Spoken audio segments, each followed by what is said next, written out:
جناح کا پاکستان سیکولر یا اسلامی؟ یہ وہ سوال ہے جسے میڈیا پر بار بار دہرایا جا رہا ہے۔ چند سیکولر افراد اور پاکستان کی اکثریت دونوں ہی اپنے اپنے موقف پر قائد اعظم ہی کے اقوال سے دلائل پیش کرتے ہیں۔ ایک قائد، ایک مقصد اور دو باتیں۔ یقیناً کوئی کنفیوژن پھیلایا جا رہا ہے۔ انگلینڈ میں اعلیٰ تعلیم حاصل کرنے والے بمبئی کی ایلیٹ کلاس کے کامیاب ترین ویسٹرن لائف اسٹائل ماڈرن سیاستدان محمد علی جناح، جو انگریزی زبان میں گفتگو کے عادی اور ہندو مسلم اتحاد کے حامی تھے، لیکن بعد میں وہ اس بات کے قائل ہو گئے کہ ہندو مسلم دو مختلف بلکہ متضاد قومیں ہیں۔ مسٹر جناح نے 1937 لکھنؤ کانفرنس میں دو قومی نظریہ پیش کیا، جس میں مولانا ظفر علی خان اور سر سکندر حیات نے انہیں قائد اعظم کے لقب سے مخاطب کیا۔ اس کے بعد سے مسٹر جناح کی شناخت ختم ہو گئی اور قائد اعظم زندہ آباد کے نعرے آج تک گونج رہے ہیں۔ اور پھر دنیا نے دیکھا، مارچ 1940 میں آپ کی صدارت میں دو قومی نظریے کی بنیاد پر پاکستان کے قیام کا مطالبہ کیا گیا۔ آپ نے عوامی اجتماعات میں کوٹ پینٹ کو چھوڑ کر مسلمانوں کا مقامی لباس اچکن اور پاجامے کے ساتھ کراکلی ٹوپی، جسے آج کل جناح کیپ کہا جاتا ہے، پہننا شروع کر دی۔ آپ نے مسلم لیگ کے جھنڈے کو اسلام کا جھنڈا قرار دیا۔ ہم نے زیادہ تر قائد اعظم کی تقاریر کچھ ایسی سنی ہیں جس میں وہ فرماتے ہیں کہ پاکستان میں اسلامی جمہوریت اور اسلامی سماجی انصاف اور مساوات کو یقینی بنایا جائے گا، اور ہماری جمہوریت کی بنیاد حقیقی اسلامی نظریات اور اصولوں پر ہے، یا یہ عظیم سرزمین اب ایک اقتدار کے تحت ہے جو اسلامی ہے اور یہ ایک آزاد خود مختار مسلمان ریاست ہے۔ ان تقاریر میں واضح لفظ موجود ہے اسلام، جس کا معنی سمجھنے میں کوئی دقت نہیں۔ سیکولرزم کے حامیوں سے سوال ہے، بلکہ یہ ان کے لیے چیلنج ہے، کہ اگر قائد اعظم سیکولر ملک بنانا چاہتے تھے تو 1934 سے لے کر اپنی وفات تک ایک بار بھی قائد اعظم نے یہ کیوں نہیں کہا کہ میں سیکولر ریاست بنانا چاہتا ہوں؟ اب سوال یہ اٹھتا ہے، کیا وہ سیکولر کے لفظ سے ہی ناواقف تھے؟ کیا انہیں پتہ ہی نہیں تھا کہ وہ جس طرح کا ملک بنانا چاہتے ہیں اسے سیکولرزم، سیکولر نظام حکومت کہا جاتا ہے؟ ایسا بالکل بھی نہیں۔ اس بحث کا دوسرا اہم لفظ سیکولرزم ہے۔ سیکولر لوگ کہتے ہیں کہ قائد اعظم سیکولر ریاست چاہتے تھے۔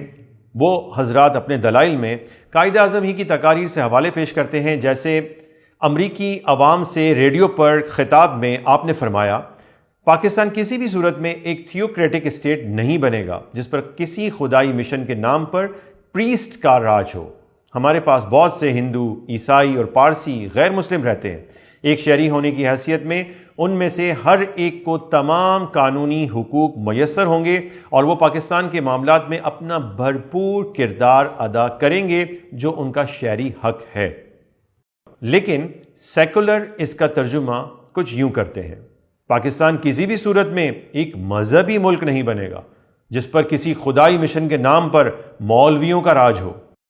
دوسری اہم تقریر کا حوالہ پیش کیا جاتا ہے جس میں قائد اعظم نے فرمایا، ہم میں اکثریت مسلمانوں کی ہے، ہم حضرت محمد صلی اللہ تعالی علیہ وسلم کی تعلیمات پر عمل کرتے ہیں، ہم اسلامی برادری کے اراکین ہیں جن کے حقوق، عزت اور عظمت یکساں اور برابر ہے۔ اسی کے نتیجے میں ہمارے اندر اتحاد کا احساس بہت شدت کے ساتھ موجود ہے، لیکن کوئی ہرگز غلط مطلب اخذ نہ کرے، پاکستان نہ تو تھیوکریسی ہے اور نہ ہی اس جیسی کوئی اور چیز۔ سیکولرز اس کا ترجمہ کچھ یوں کرتے ہیں، پاکستان نہ تو مذہبی ریاست ہے نہ ہی اس جیسی کوئی اور چیز، یعنی وہ تھیوکریسی کا ترجمہ مذہبی یا اسلامی حکومت کرتے ہیں۔ اب اس بحث کا تیسرا اہم لفظ ہے تھیوکریسی۔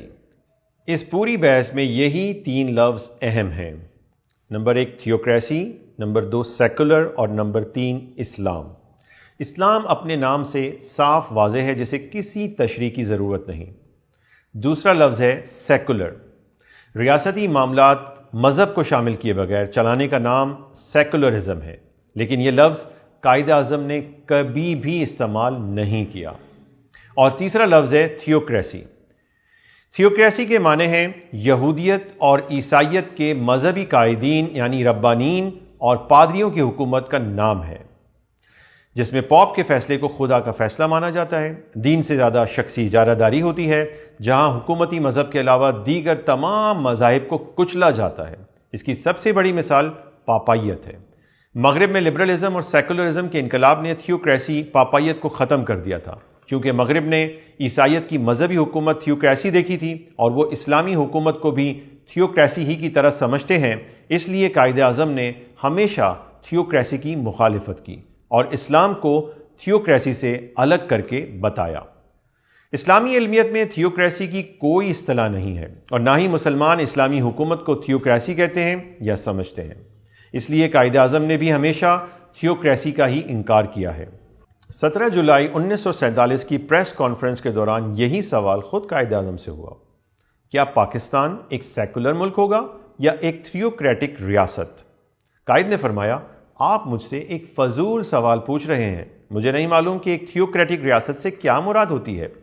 سوال پوچھنے والے اخباری نمائندے نے وضاحت کی کہ ایک تھیوکریٹک ریاست کا مطلب ایسی ریاست ہوتا ہے جہاں کسی ایک مخصوص مذہب کے لوگ رہتے ہوں، مثلا مسلمان وہاں کے مکمل شہری ہوں جبکہ غیر مسلم مکمل شہری تسلیم نہ کیے جائیں۔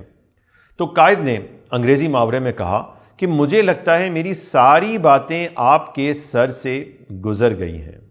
آپ جب جمہوریت کی بات کرتے ہیں مجھے افسوس کے ساتھ کہنا پڑتا ہے آپ نے اسلام کو نہیں پڑھا ہے۔ ہم نے جمہوریت اب سے 1300 برس پہلے سیکھ لی تھی۔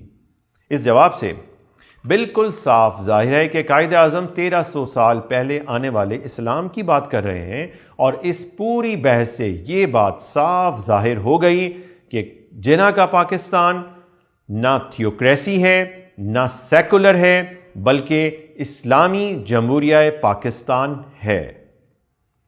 یہ تو ہوا اس سوال کا تاریخی اور اکیڈمک جواب۔ اس کا دوسرا واضح اور سادہ جواب یہ ہے کہ سیکولر طاقتوں کو اس معاملے کو ثابت کرنے میں زیادہ محنت نہیں کرنی چاہیے کہ قائد اعظم کا پاکستان اسلامی ہے یا سیکولر۔ یہ بات سورج کی طرح روشن ہے کہ بر صغیر کے مسلمانوں نے قائد اعظم کی قیادت میں ایک آزاد اسلامی مملکت کی بنیاد رکھی، اور اسلامی علمیت میں حجت صرف اور صرف اللہ اور رسول کا قول ہوتا ہے، اس سے مخالف ہر شخص کی بات رد کر دی جاتی ہے۔ پاکستان زندہ باد۔